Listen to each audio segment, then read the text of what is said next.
Pielhazen en pielazinnen van Rooi, vastenavondsvierders en liefhebbers uit gaans de gemeente. Vandaag is wel weer een hele bijzondere dag. Traditiegetrouw openen wij op de 11e van de 11e de Rooise vastelavond. We hebben dan ook hier met z'n allen op de grote markt gestaan. Maar helaas, het is allemaal anders gelopen. Ondanks dat alle pielhazen en pielazinnen er helemaal klaar voor waren, en ondanks dat alle pielhazen en pielazinnen echt heel erg veel zin hadden om weer eens gezellig met z'n allen op een heel groot feest gezamenlijk de opening van de vastenavond te vieren, werden wij nog steeds door het coronavirus in de greep gehouden. En natuurlijk is van alle onbelangrijke zaken onze schone Rooise vastenavond het allerbelangrijkste. Maar de gezondheid van alle mensen is toch essentieel. En daarom heeft de overheid besloten om een groot feest niet toe te staan. Maar wat er ook gebeurt, Den Haas kruipt op de 11e van de 11e uit zijn hol. En de blik gaat vooruit. Vooruit op ons Rooise vastenavond van 2002 keer 11. Het feest der feesten, wat wij zo graag gezamenlijk met z'n allen in Rooi vieren. Waar wij zo graag ons mooiste vastenavondspekske voor aantrekken en de zorg even aan de kant zetten. Wij openen dan ook ons Rooise vastenavond vandaag niet op de grote markt, maar hier in de studio van PLMA's televisie. De vastenavond, als die geopend is, waar al heel veel mensen druk mee bezig zijn om die te organiseren. Zo presenteren wij vandaag ons nieuwe vastenavondsliedjes voor de vastenavond 2022. Zo bereiden ons hoogheden zich al volop voor de komende vastenavond. Om voor alle pielhazen en pielazinnen van Rooi als karttrekkers van de Rooise vastenavond voorop te gaan. Onze prins, dat kan niet wachten om samen met zijn adjudanten zich te presenteren op de 22 januari op ons nieuwe programma Rooi, dat komt goed uit. Waar we ook dit jaar voor het eerst ons boerenbruispaar presenteren. Een boerenbruispaar dat de hele familie al compleet heeft. En dat ook staat te trappelen om zich te presenteren aan alle boeren en boerinnen van Rooi. Vandaag, op de 11e van de 11e, begint ons nieuwe vastenavondseizoen. En zien een grote groep vrijwilligers van vastenavondsvereniging De Pielhaas druk bezig om ons schoon Roois vastenavondstraditie op de kaart te houden. En voor alle vastenavondsvierders in Rooi een groot feest te organiseren, zodat ze kunnen gaan genieten van het 5e jaargetije wat weer aanbreekt. Uit de reacties die wij de afgelopen week hebben mogen ontvangen, mogen wij opmaken dat de Rooise vastenavondsvierder echt heel erg graag weer de Rooise vastenavond wil gaan vieren. En dat de vastenavond in Rooi echt leeft. En dat is heel mooi om te zien. Het duurt nog even voordat het zoiets is. En laat daarom uw oren niet hangen. Blijf gezond, let op uzelf en op uw naasten. Haldo. Dan vraag ik nou om Rooi mijn dorp in te starten voor de officiële opening voor ons vastenavondseizoen.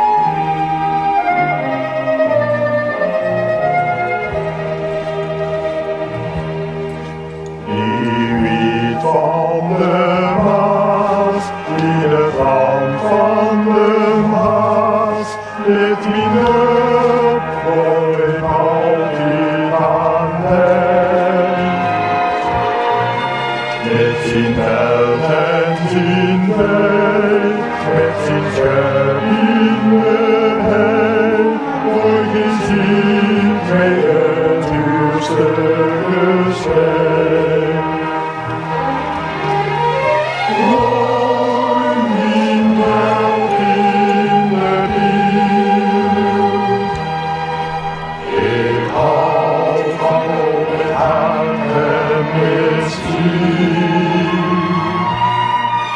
In ons huis in het huis, in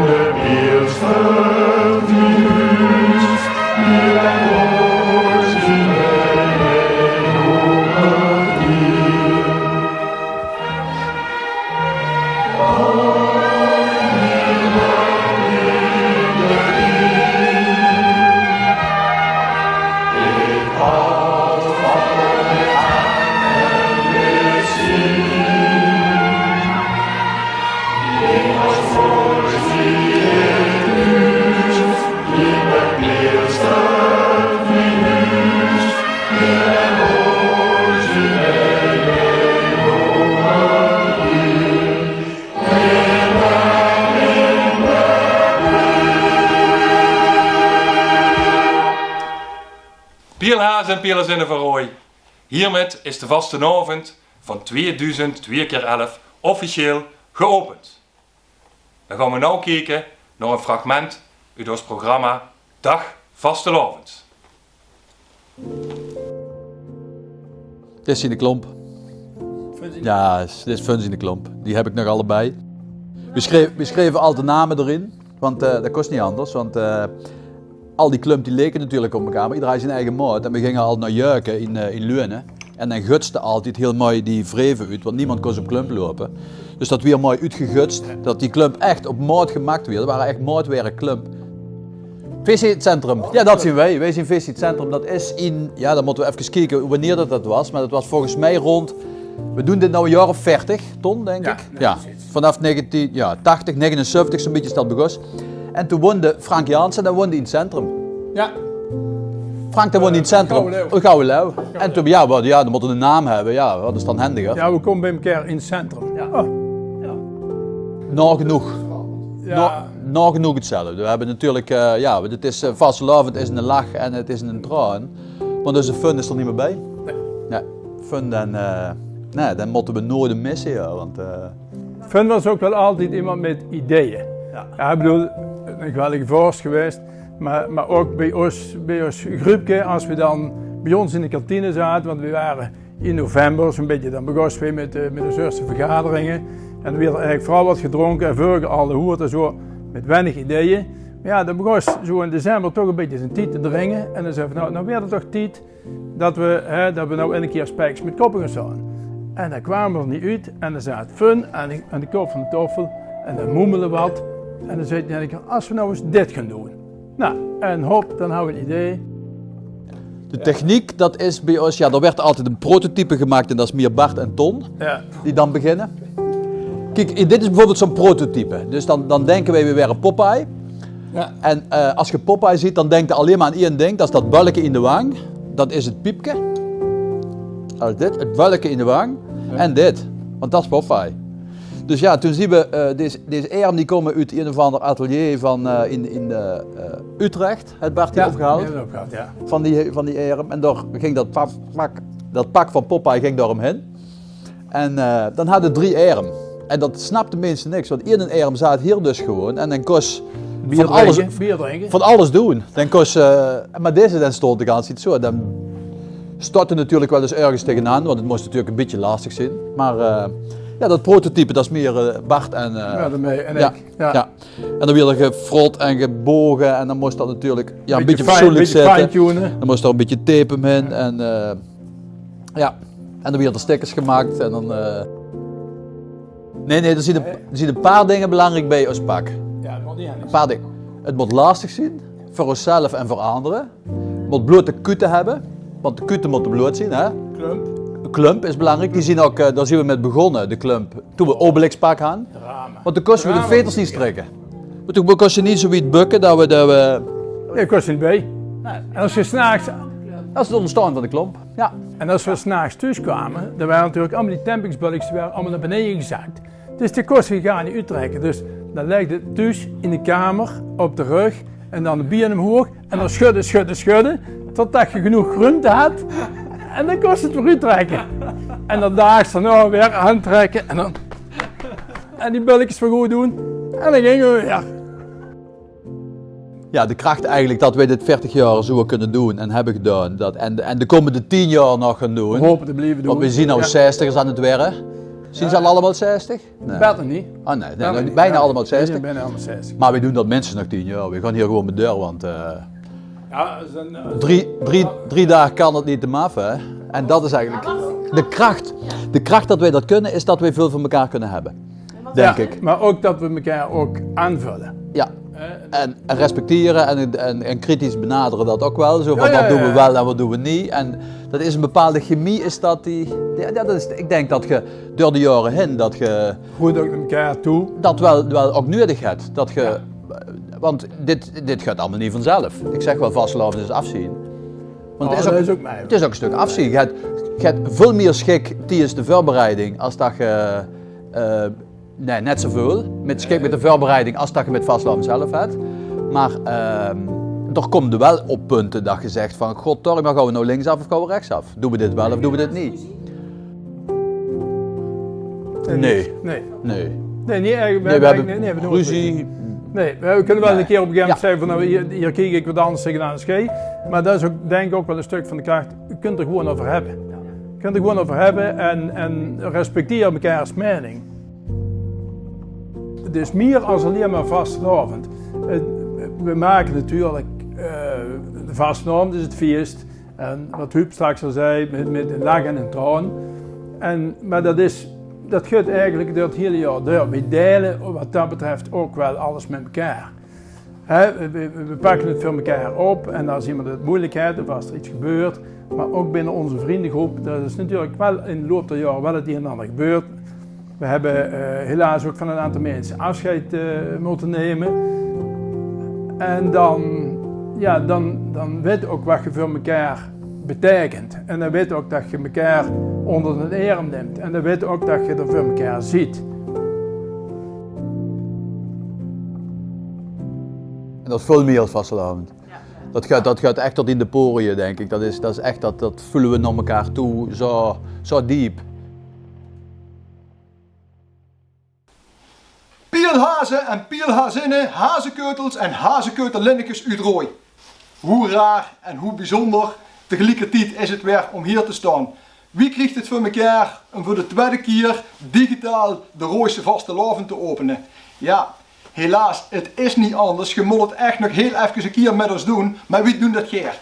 En wij hebben, of tenminste, we kijken terug op een fantastische tijd. Wij hebben ontzettend veel metgemaakt en wij staan te popelen om die 3 nieuwe kels die klaarstaan om die Rooise vastelavond van 2022 weer ontzettend veel schwung te gaan geven om die te gaan ontmoeten.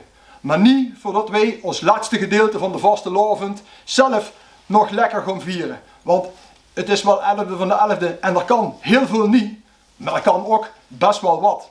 Dus wij gaan vanavond echt wel ergens een pilsje pakken. En dat vuurtje wat wij al die tijd hebben laten branden, dat zullen wij tot in lengte van dagen ook laten branden. Zorg goed voor elkaar, zorg ook dat dat vuurtje bij jullie blijft branden. Ik zou zeggen, let goed op elkaar, blijf gezond. En dan gaan we nog kijken naar het volgende fragment van Dag Vastelavond. Ja, we staan op de Grote Mernd. Op een verlaten Grote Mernd. Ja. Normaal is het werk, hè? Ja, normaal op dinsdag rond 11:50 gaan we deze kant op, arm in arm. En dan verzamelt iedereen zich hier voor de laatste momenten vastelavond. Dan staat het zo mooi vol met de Rood van 11 en het trio en nou gewoon helemaal niks. Om te buiken eigenlijk. Hè? Nou ja, we gaan altijd te buiken, maar ik kan er nou ook wel een buiken. Ja, absoluut. Ja, normaal zit ik op dinsdagmorgen alle vroeg hier met een bak koffie aan de toffel met nog kleine oogstjes. En dan is het een race tegen de klok, want dan moet ik douchen, ik moet mijn spullen gaan verzamelen. Want om 9 uur moet ik in de tent staan, want ik zit in de commissie Boerenbruiloft. En dan moet er gewerkt worden, want om 11 uur staat het gezelschap voor de tent en dan is het feest. Dan zorg ik dat de hele tent gereden is, al die toffels moeten erin, die toffels moeten aangekleed worden, het moet versierd worden. Alles wordt klaargezet voor de brunch. Afgelopen jaar hadden we er meer dan 300 gasten, dus dan is het echt aanpoten om het om 11 uur allemaal klaar te hebben. Ja, je ziet wel echt dat de aantallen veel zien toegenomen sinds we de kanten sinds 2 jaar hebben. De Boerenbruiloft is echt wel weer op de kaart gezet daardoor. Veel meer mensen hebben interesse. Het was afgelopen jaren echt wel een beetje een ondergeschoven kindje van de vastelavond. En dat zie je de laatste jaren, zie je dat wel echt steeds meer, dat mensen er graag bij willen zien, dat ze het met willen maken. Wat voor mij de Boerenbruiloft zo bijzonder maakt, is het is de laatste dag van de vastelavond. Iedereen loopt een beetje op zijn tandvlees, dat zie je ook aan iedereen. Maar morgen op zaterdag zie je nog heel veel mensen op de been. En op dinsdag is er nog maar een klein groepje vanavond, maar dat is wel gewoon de diehard vastelavondvierder. De mensen die echt van het feestje vastelavond houdt. En dat maakt het heel intiem en uniek. In 2012 ben ik zelf broedje geweest en dat was een fantastische ervaring. Toen was het nog niet zo grats als dat het nou was. Maar toch is dat de hele dag in het middelpunt van de belangstelling en ook de dagen er naartoe. Je komt op plekken waar je normaal als schone vastelovensvierder niet komt. En dat is een herinnering om nooit te vergeten. Nou bijvoorbeeld, moet ik even over nadenken. Oh ja, de vastelovendmis. Daar was ik toen nog nooit geweest. En dat is vervolgens wel een traditie geworden om er altijd bij te zien. Soms mis ik hem wel eens, moet ik toegeven, als het op zaterdag iets te bont is geworden. Maar dat probeer ik wel bij te zien. En je ziet dat het nou eigenlijk steeds meer is geworden. De golden humor, daar mogen ze voortaan naartoe. En dat zijn dingetjes waar je normaal niet komt als genpettendrager, zeg maar. Dat is mijn opa, dat is prins geweest in Horst, bij de Dreumel in 72. En dat is een schilderij wat altijd bij ons papa's mam in huis heeft gehangen. En een half jaar geleden heb mam de woonkamer op neergeschilderd. Toen zei ze, mam, wil je hem niet hebben? En dat vond ik wel heel leuk en heel speciaal, omdat ik met opa natuurlijk wel die voorliefde voor de vastelovendel. Hij dan in Horst en ik hier in Venray. Maar ik vind het mooi om dat hier te hebben hangen. Het is toch een stukje geschiedenis. Ja, dit is dus mijn kletje. Dat heb ik normaal altijd op de dinsdag aan. Ja, dat blijft nou dus in de kast hangen. Maar misschien dat ik het voor het gevoel dat ik toch even aan doe. En dat we toch misschien een klein neutje met elkaar gaan drinken. Maar het is wel zin dat het blijft hangen dit jaar. Ja. Ja, dat doet toch wel een beetje pijn. Als ik er zo naar kijk. Ja, hier is het normaal te doen. Ja. Nou.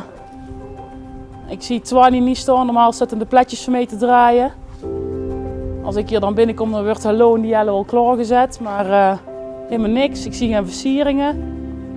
Het is gewoon tof zoals het normaal is. Maar niet tof zoals het met vastelovend is. Dat is zeker niet tof, nee.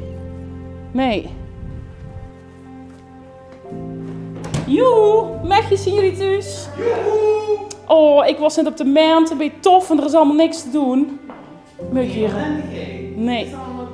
Het gaat echt niet door. Dus ik... serieus verwaard van hem? Ik had het gehoopt. Ja, maar ik zie wat dat betreft toch al, anders kan het niet doorkomen. Nee. Gisteren niet bij je schip. Dan gaat het niet door.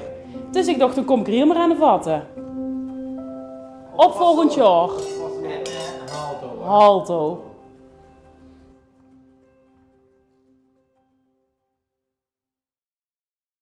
Ja, dat was een mooi fragment uit Dag Vastelovend. Lieve pielhazen, pielhazinnen, natuurlijk ook hazenkeutels en hazenkeutelinnikes, maar vooral vastelovensvierders van gans de gemeente Rooij.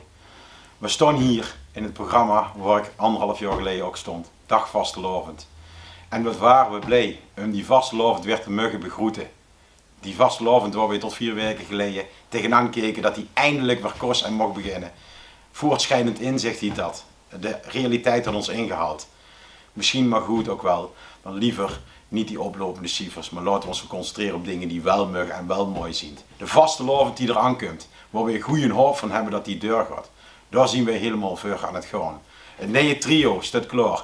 Er stond een geweldig trio, wat al mooi aan het afsluiten is in een gevoel, maar ze mogen ieder jaar nog langer. En wie weet hoe lang dit nog bij hun blijft spelen. Ik geloof het ganse leven, want dat hebben wij een geweldige tijd met dit trio gehad. De vastelovend in Rooij leeft als nooit tevoren. We hebben een liedjesfestival gehad waar we geweldige liedjes hebben gepresenteerd en die we graag met de vastelovend aan iedereen willen laten horen. Het is belangrijk dat je op je gezondheid let, lieve mensen. Ga genieten, zoveel als je kan, maar let ook op jezelf. Maar vooral ook op de ander, zodat we de vastelovend 2022 in ons prachtige Rooij met z'n allen samen in goede gezondheid mogen vieren. Ik wens jullie allemaal een prachtige 11e van de 11e en hopelijk zien we elkaar in dit mooie vastelovend seizoen 2022 snel weer in goede gezondheid terug, ergens in het veld. Vastelovend samen.